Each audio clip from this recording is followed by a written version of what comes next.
Hello, আমি আর্য Aryan stars থেকে। দেখতেই পাচ্ছ সমস্ত রং কিন্তু চলে এসছে অ্যালকোভ নিউ কলকাতার। এটা টাওয়ার নাম্বার 16।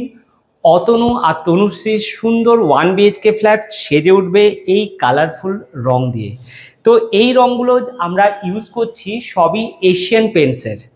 এশিয়ান পেন্টসের আমরা এখানে ইউজ করছি ডন কালার, যেটা হবে সবকটা দরজার ডোরে, ফ্রেমে এবং মেন দরজাতে।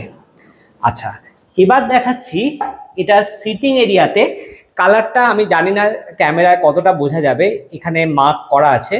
এই ডার্ক শেড দিয়ে একটা টেক্সচার আমরা করব, কেমন করব সেটা হওয়ার পরেই দেখাবো। বাকি ওয়ালগুলোয় থাকবে এরকম একটা লাইট শেড। আর একটু ব্র্যান্ডটা দেখাতে চাইছি, এশিয়ান পেন্টসের রয়্যাল গ্লিটস। একটু সার্চ করে দেখে নিও। অনেকে তোমরা জিজ্ঞাসা করো যে আমরা কোন কোন মেটেরিয়ালস ইউজ করছি।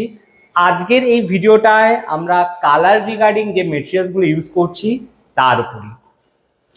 যারা তোমরা চাইছো বার্জার ইউজ করতে বা ডিলাক্স ইউজ করতে, সেটাও কিন্তু তোমাদের যদি চয়েস থাকে তোমরা বললে আমরা ব্যবহার করতে পারবো। এখানে ক্লায়েন্টের এবং আমাদের দুজনেরই চয়েস এটা ছিল, সেজন্য এটা ব্যবহার করা হচ্ছে। আচ্ছা, এখানে একটু অন্য প্যাটার্নে হবে।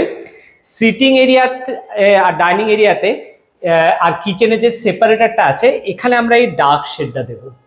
কিচেনেও যে বিমগুলো গেছে তাতে আমরা দেব এই ডার্ক শেডটা। অন্ধকার হয়ে গেছে এই পোর্শনে যে বিম এরিয়াটা গেছে, এখানে আমরা ডার্ক শেডটা দেব।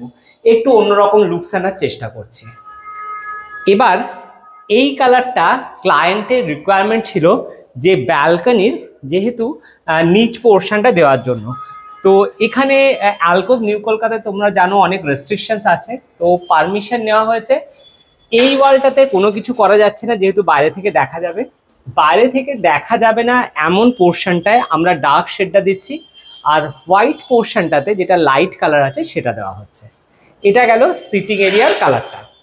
চলে আসছি ওনার বেডরুমে। বেডরুমের কালারটাও খুব ইউনিক। যেটা হেডের পেছনে থাকবে সেটা হচ্ছে এই কালারটা। এই কালারটা থাকবে একদম ওনার বেডের হেড যেখানটা হবে তার ব্যাকে। এটাও দেখতেই পাচ্ছ এশিয়ান পেন্টস রয়্যাল গ্লিটস কোম্পানির, ঠিক আছে। এবং একবার একটু দেখাতে চাইবো, একটু হাতে